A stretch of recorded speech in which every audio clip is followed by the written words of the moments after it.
Histórias, filosofia, religião. Está no ar o programa O Contador de Histórias. Apresentação: Paulo H.C. Gonçalves. A maior conquista que podemos almejar é a conquista de nós mesmos. Vemos por aí disputas pelo poder, pessoas que acreditam serem as donas da razão. Infelizmente, são poucos que se dispõem ao trabalho no bem e ao estudo sincero das verdades que defendem. O mundo está cheio de pseudo-sábios, especialistas em coisa nenhuma, pessoas que pensam guardar algum conhecimento simplesmente porque ouviram algumas ideias interessantes pronunciadas por alguém. Somente um tolo fala o que não conhece, dá testemunho do que não viu, ensina o que não estudou.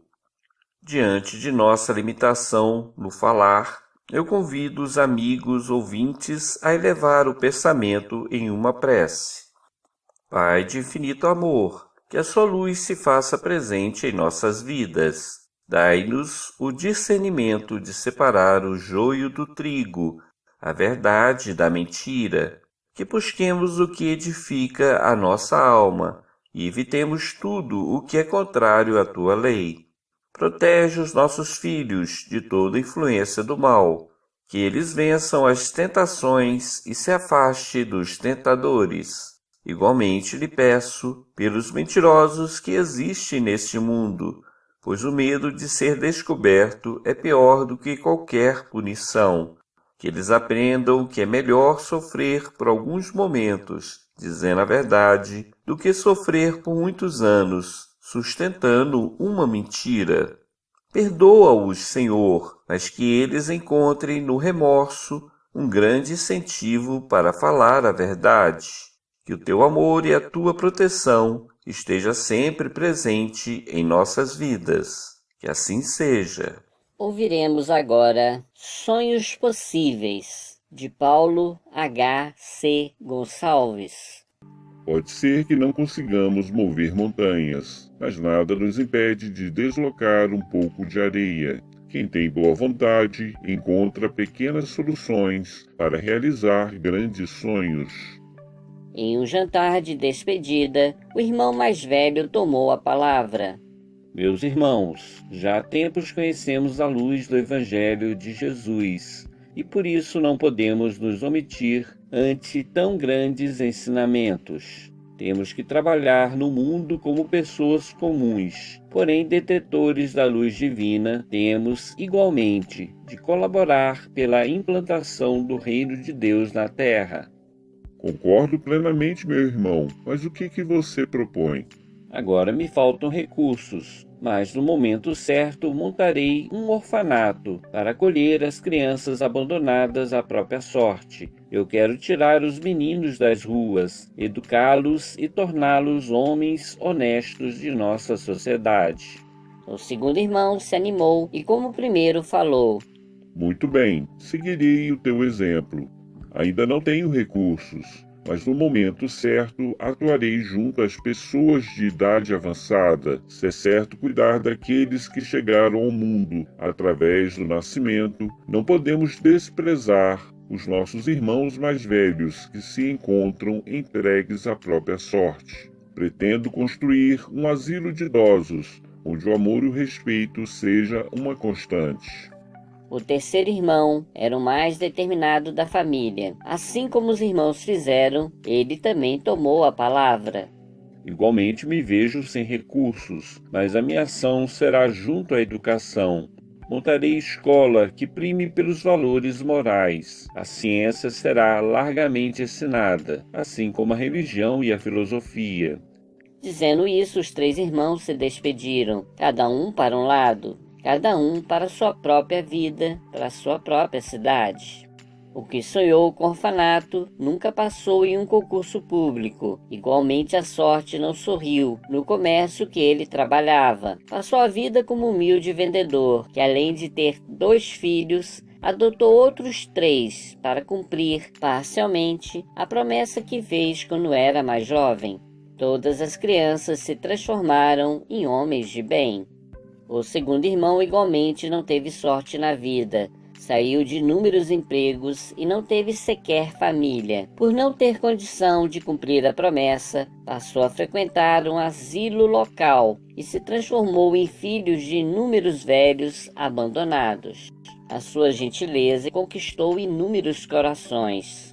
O terceiro irmão foi agraciado com grande fortuna. Em menos de 10 anos, montou a primeira escola. Nela as regras eram rígidas. Os professores eram tratados como incompetentes e as crianças como punição. O tempo passou e, como não podia deixar de ser, os 3 irmãos morreram. O primeiro foi recebido na pátria espiritual pela família. Houve uma grande festa nesse dia, com a presença de parentes e amigos. O segundo irmão foi recebido pelo primeiro, participou de festas em sua homenagem e foi aproveitado como trabalhador ativo naquela sociedade. Infelizmente, o terceiro não teve a sorte dos 2 primeiros. Ao perder o corpo físico, mal caminhou alguns passos e foi arrastado para a escola que fundou. Ali amargou muitos anos de sofrimento, assistiu disputas pelo poder e enfrentou o ódio de professores e alunos. A boa vontade pode ser o nosso guia, mas se não tivermos amor, perderemos o nosso tempo. Que Deus abençoe a todos nós. Conheçam o trabalho da Casa Maria de Nazaré no YouTube. Assine o canal Paulo HC Gonçalves. Você está ouvindo o programa O Contador de Histórias. Para entrar em contato conosco, utilize o e-mail paulohcgoncalves@gmail.com ou mande uma mensagem pelo WhatsApp 61 98 332 8938. A Casa Maria de Nazaré fica na quadra 418, Rua 211, Lote 20, Parque Estrela d'Alva 10, Jardim Gá, município de Lusiânia, estado de Goiás. Ouviremos agora a leitura do texto Pedro, a Fé e os Milagres, de Paulo HC Gonçalves. Ai, que lugar é esse? Onde eu estou? Pedro, você está na sala de aula que eu escolhi. Sala de aula? Mas eu não vejo nada. Aqui eu posso fazer brilhar uma estrela ou analisar uma simples gota. Tudo está no meu comando. Tudo eu posso modificar. E sobre o que iremos estudar? Sobre a fé. Ah, que absurdo! Com tanto assunto interessante, nós vamos estudar logo o assunto mais banal. Não diga isso, Pedro. Para estudar o universo, podemos partir do todo e subdividi-lo em pequenas partes. Ou podemos começar pela parte e estudar o todo. Eu, particularmente, prefiro partir do simples para o complexo, do conhecido para o desconhecido, do hipotético, passando pelo teórico até alcançar a lei universal. Você vai ver que ao longo de nossa conversa, o assunto fé é muito mais complexo do que você é capaz de perceber. Muito bem, Nael. Então me diga o que é fé. Antes de responder, eu quero ouvir a sua opinião. O que é fé? A fé é acreditar que algo pode acontecer. Ótima resposta, Pedro. Eu não teria respondido de melhor forma. Acabou? É só isso? Isso é apenas uma pequena parte. Agora me diga, a fé é algo racional ou irracional? Ah, não sei. O que você quer dizer com racional e irracional? Racional é baseada na razão. Vou dar um exemplo. Nós acreditamos que o sol nascerá amanhã porque vimos o sol nascer ontem, anteontem e todos os dias anteriores. O que não percebemos é que o sol não nasce, mas é a Terra que gira em torno de si mesma e nos dá a impressão de que o Sol está surgindo todos os dias. De qualquer forma, a nossa razão nos diz que o Sol nascerá amanhã, porque ele nasceu todos os outros dias. Logo, neste caso, podemos dizer que a nossa fé é racional, pois que ela é baseada no conhecimento adquirido ao longo do tempo. Assim, a nossa razão nos diz que, plantando laranja, colheremos laranja, que o remédio que ajudou milhares de pessoas também pode nos ajudar, que um corpo solto no ar irá cair. Ah, compreendi. Essa é a fé racional. Ela é apoiada no conhecimento que temos. E o que é fé irracional? Pedro, eu que te pergunto. Toda fé é racional?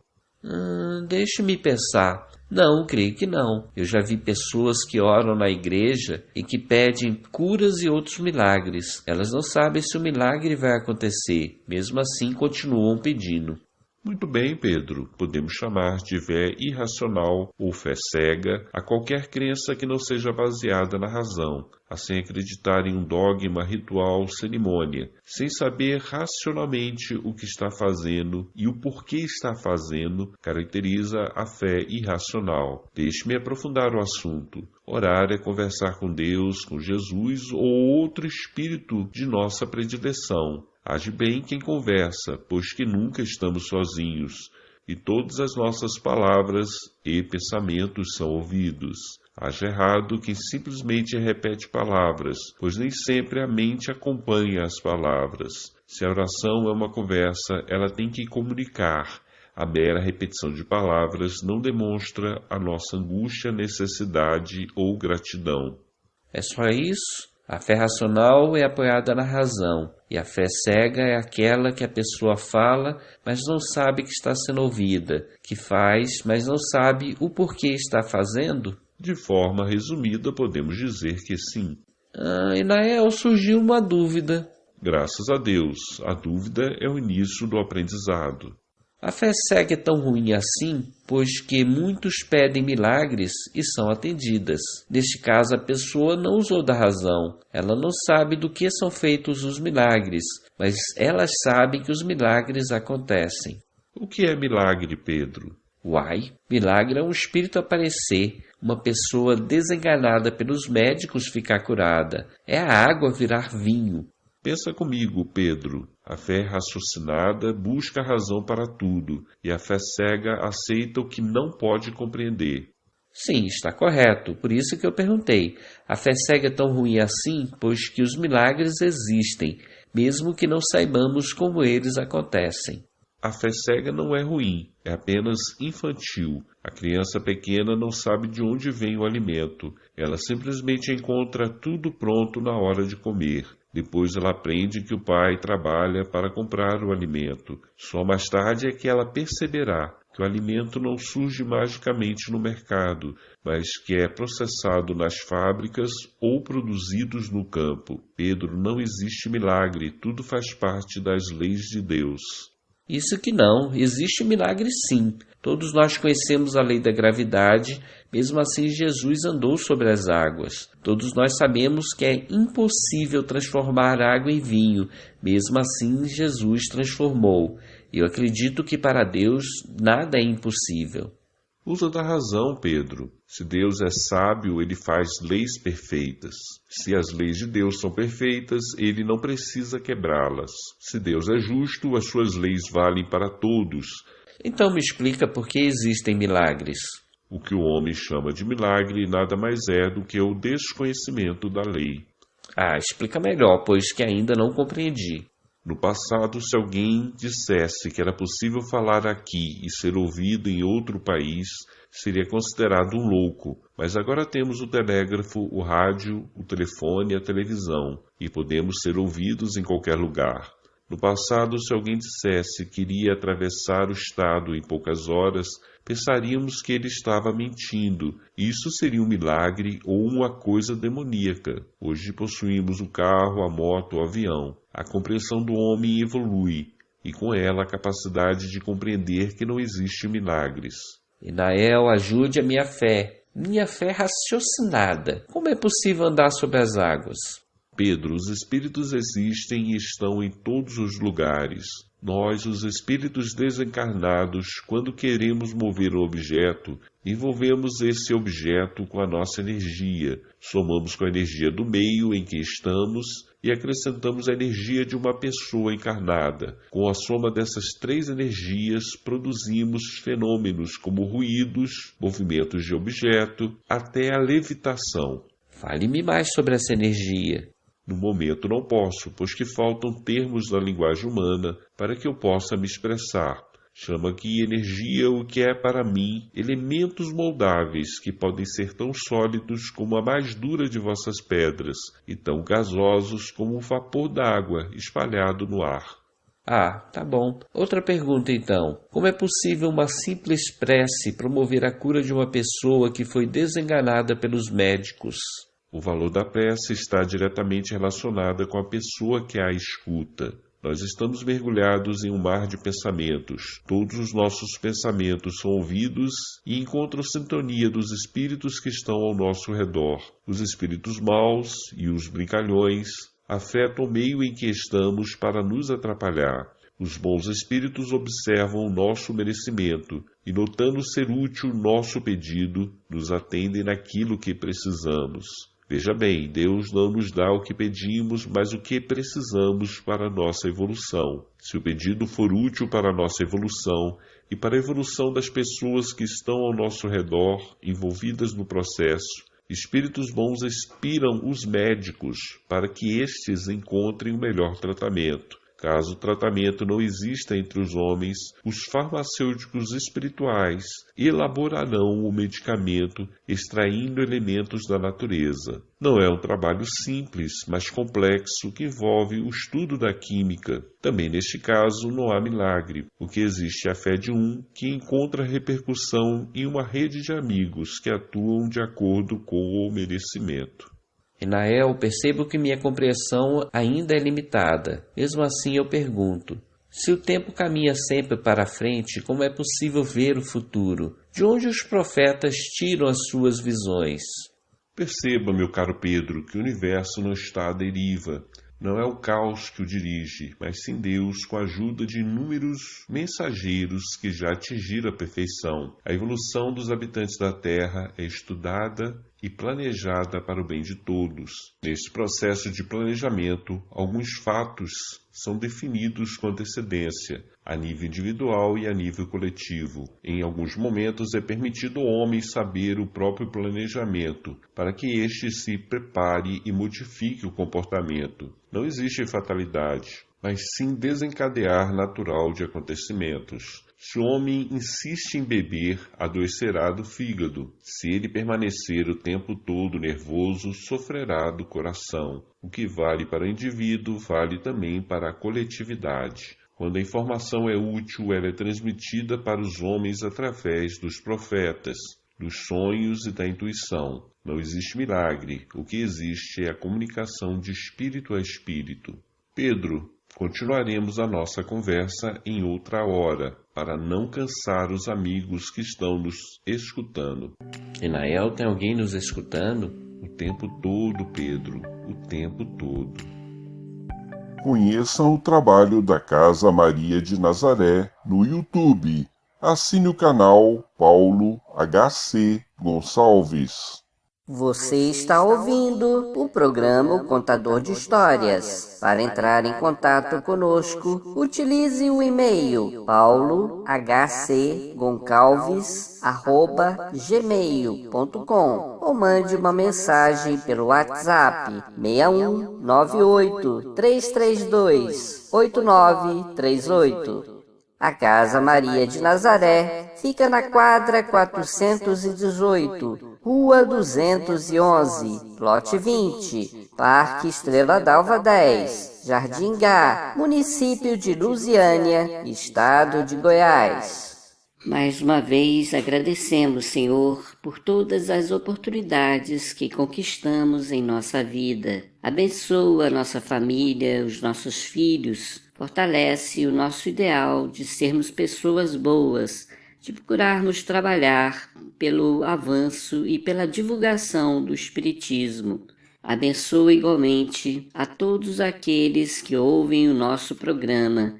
Dor sublime e alavanca do progresso. Longe de mim querer induzir a quem quer que seja a buscar a dor como instrumento de perfeição. É certo que a dor exerce esse papel, mas não precisamos buscá-la. Ela vem naturalmente em nossas vidas. Aquele que flagela o próprio corpo, que abusa das restrições, que é acostumado com as penitências, é um louco que não sabe o que faz. O corpo é nosso templo sagrado, no qual devemos fortalecer e dele devemos cuidar. O Evangelho segundo o Espiritismo nos alerta que o sacrifício mais agradável a Deus é o dos próprios ressentimentos, que antes de pedir perdão a Deus, é preciso que se perdoe aos outros. Na mesma linha, dizemos que orgulho e a vaidade são dois outros entraves à marcha da humanidade.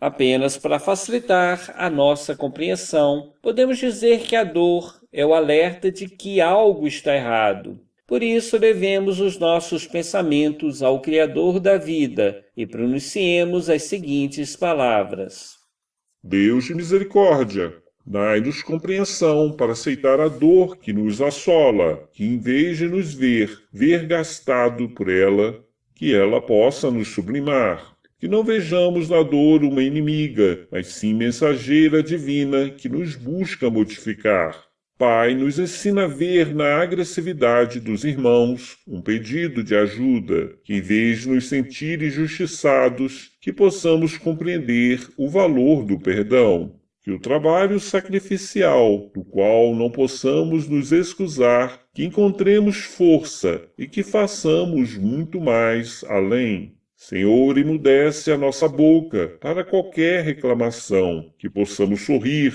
mesmo querendo chorar. Que busquemos solução para amenizar a nossa dor, mas se esta não encontrarmos, dai-nos força para testemunhar o vosso amor.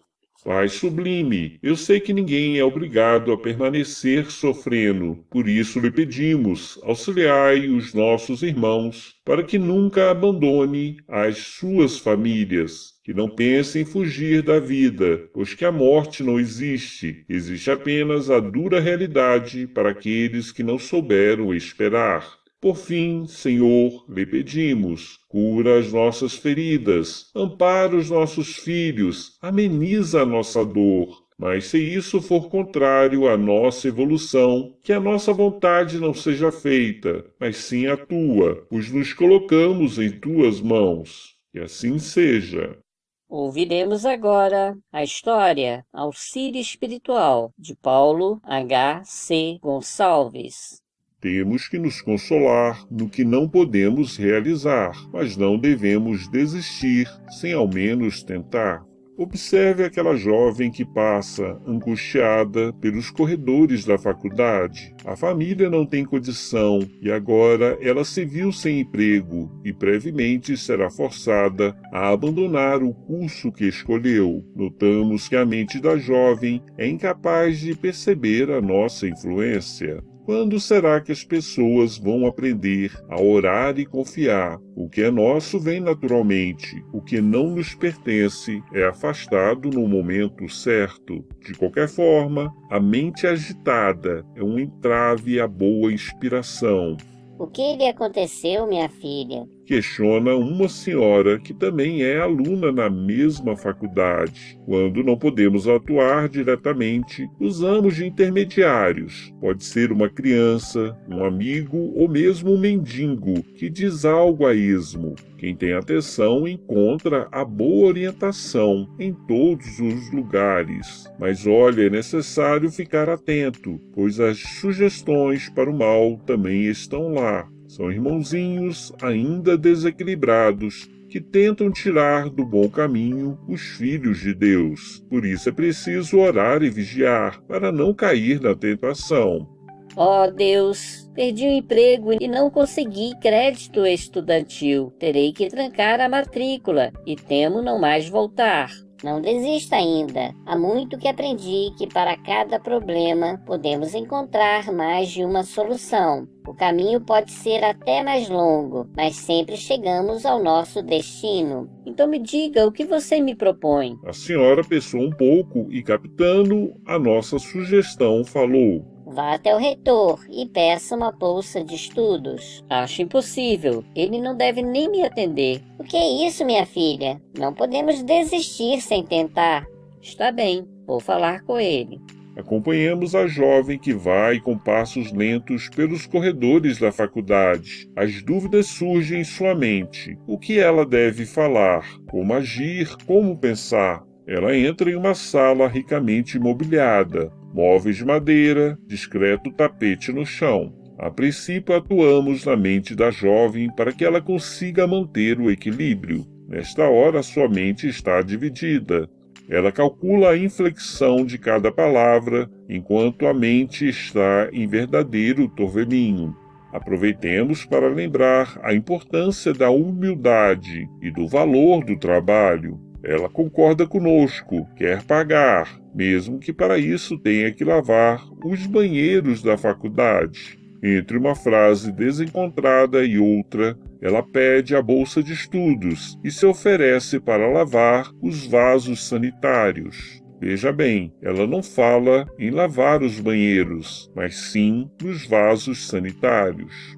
Nesse instante, algo muda no semblante do reitor. Por ele ser receptivo, despertamos uma recordação. Em um devaneio, ele se vê transportado ao passado e revê os próprios sofrimentos antes de realizar a grande conquista. O reitor toma a palavra e declara: Houve um tempo que eu também lavava as latrinas dos banheiros públicos que haviam em nossa cidade. Nessa época eu já estava construindo esta escola, mas me faltava recurso. Por isso aceitei o trabalho de lavar 15 banheiros públicos que existiam na região.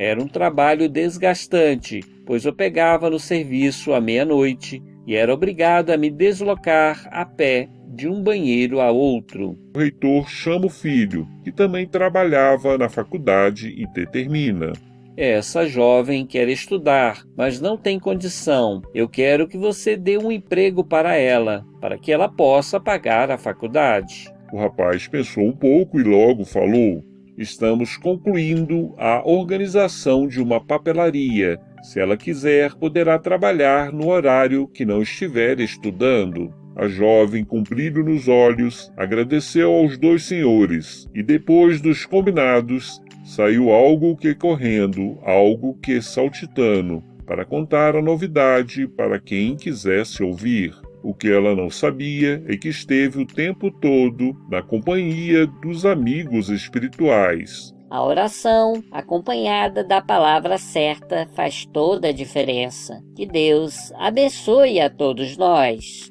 Conheçam o trabalho da Casa Maria de Nazaré no YouTube. Assine o canal Paulo HC Gonçalves.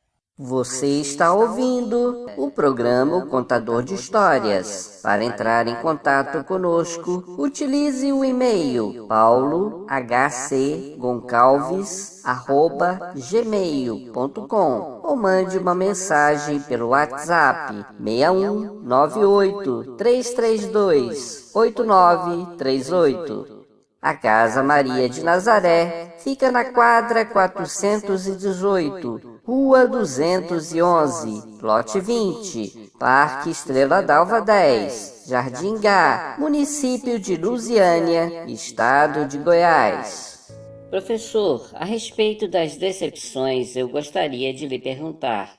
Pode falar, minha filha. Para um homem de coração, as decepções oriundas da ingratidão e da fragilidade dos laços de família não são também uma fonte de amargura?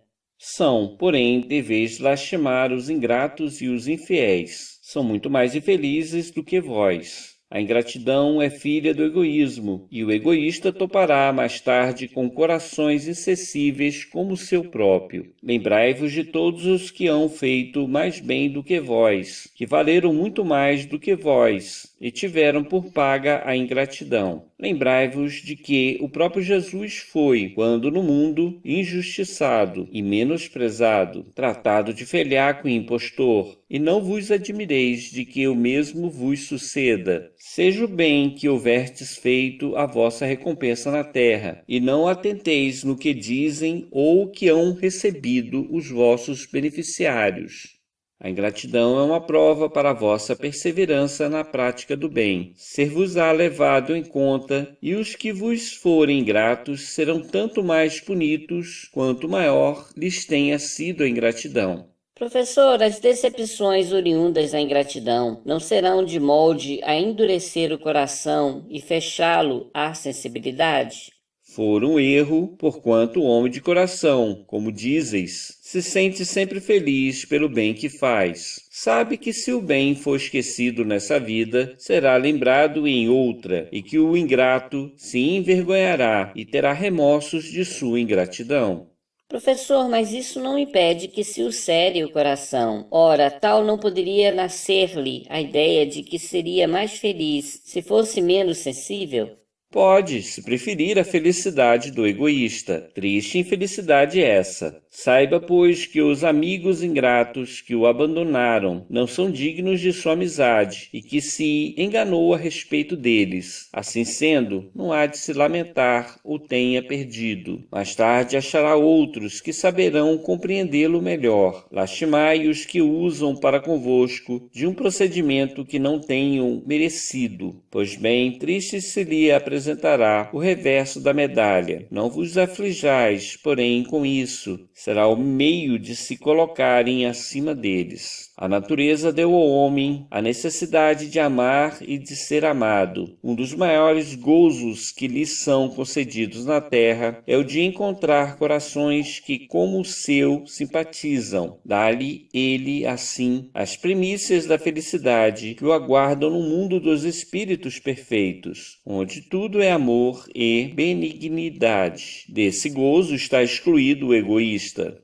O presente texto é uma adaptação do Livro dos Espíritos, de Allan Kardec. Parte 4. Das penas e gozos terrestres. Decepções e ingratidão, afeições destruídas. Questões 937 e 938. Que Deus abençoe a todos nós. Conheçam o trabalho da Casa Maria de Nazaré no YouTube. Assine o canal Paulo HC Gonçalves.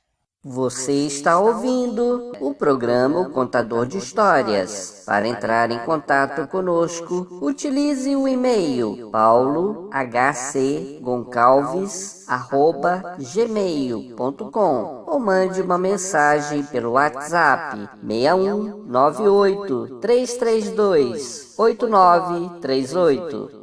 A Casa Maria de Nazaré fica na quadra 418, Rua 211, Lote 20, Parque Estrela d'Alva 10, Jardim Gá, Município de Lusiânia, Estado de Goiás. Ouviremos agora a história O Paraíso, de Paulo H.C. Gonçalves.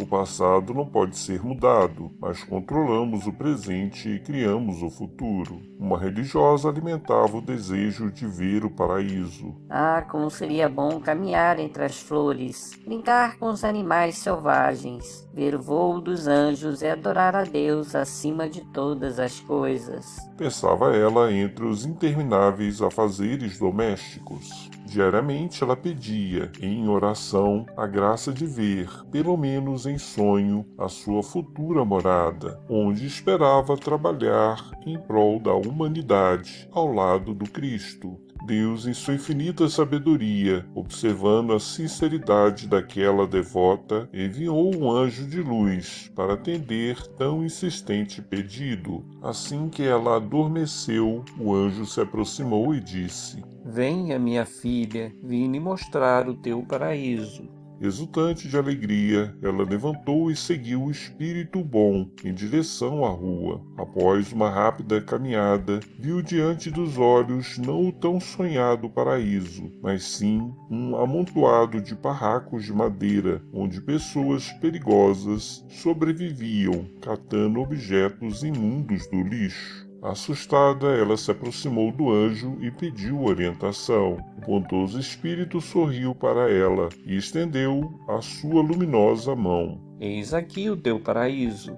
Ela acordou desesperada. Um mar de lágrimas invadiu seu rosto e durante horas orou fervorosamente. Aquilo só poderia ser um pesadelo, não havia outra explicação. Em meio à oração, adormeceu e, para seu desespero, encontrou novamente o anjo. Ele estendeu a mão e a pobre coitada foi conduzida novamente para o mesmo lugar que estivera antes.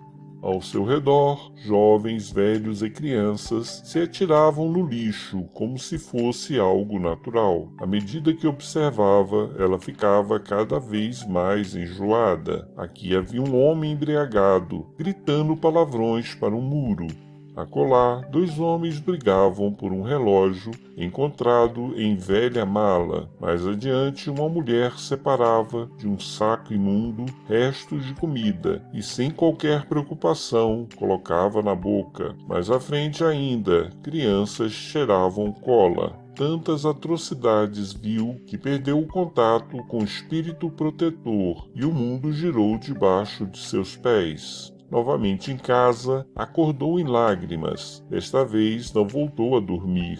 Será que é este o paraíso que me espera? Perguntou ela para si mesma. Deus, é assim que o Senhor trata os teus filhos? Não, isso só pode ser um pesadelo, algo que comi e que não me fez bem. No dia seguinte, impressionada com o sonho, ela seguiu o mesmo caminho percorrido durante a noite e, ao sair da cidade, encontrou os barracos construídos toscamente e o depósito de lixo.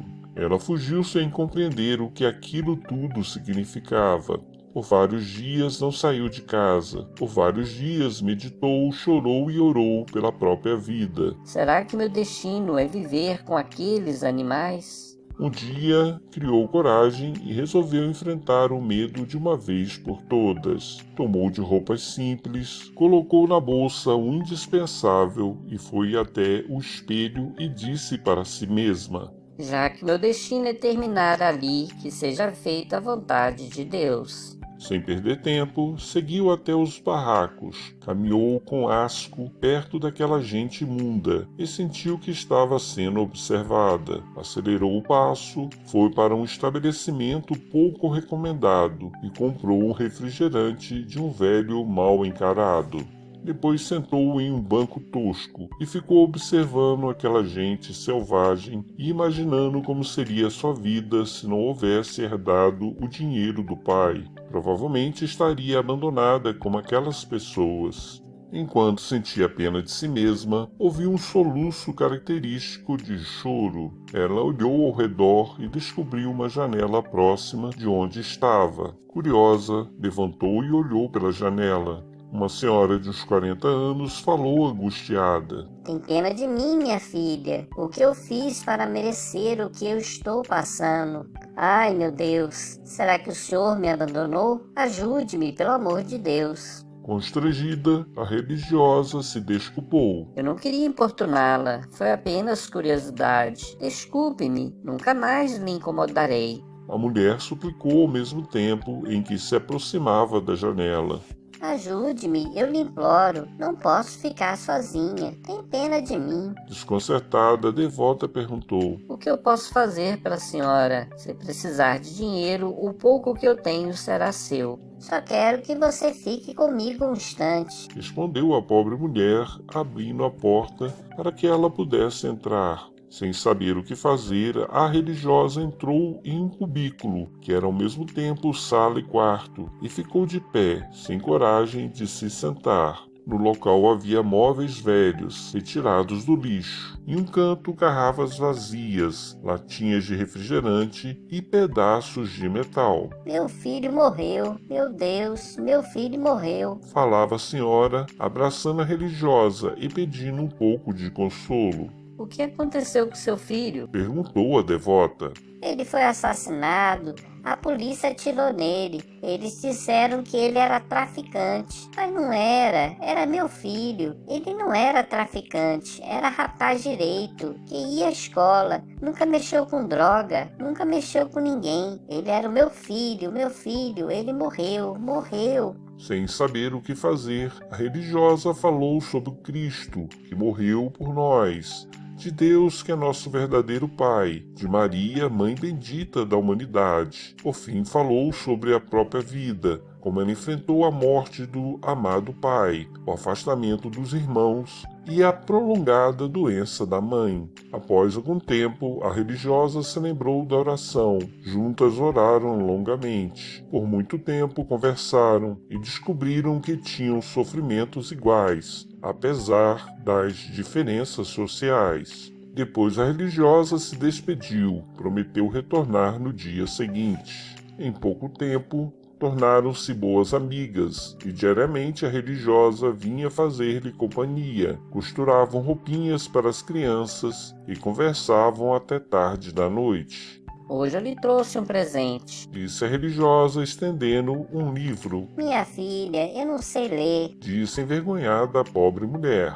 Não seja por isso, estou aqui para ensinar. Respondeu a religiosa com um sorriso no rosto. Não demorou muito para a pobre mulher mostrar para as amigas que já sabia escrever o próprio nome. Muitas ficaram impressionadas. Algumas quiseram aprender. Outras se disseram muito velhas, mas gostavam de ouvir as leituras e de participar do grupo de oração. Em pouco tempo, a religiosa se transformou em pessoa amada pela comunidade. Todos a protegiam e até mesmo os bandidos permitiam que ela entrasse e saísse livremente. Um dia, ela teve um sonho muito bonito. Um anjo apareceu e disse: Filha, vim lhe mostrar o paraíso. Ela respondeu, Não precisa, já aprendi o caminho. e sorrindo completou: Basta seguir o meu coração.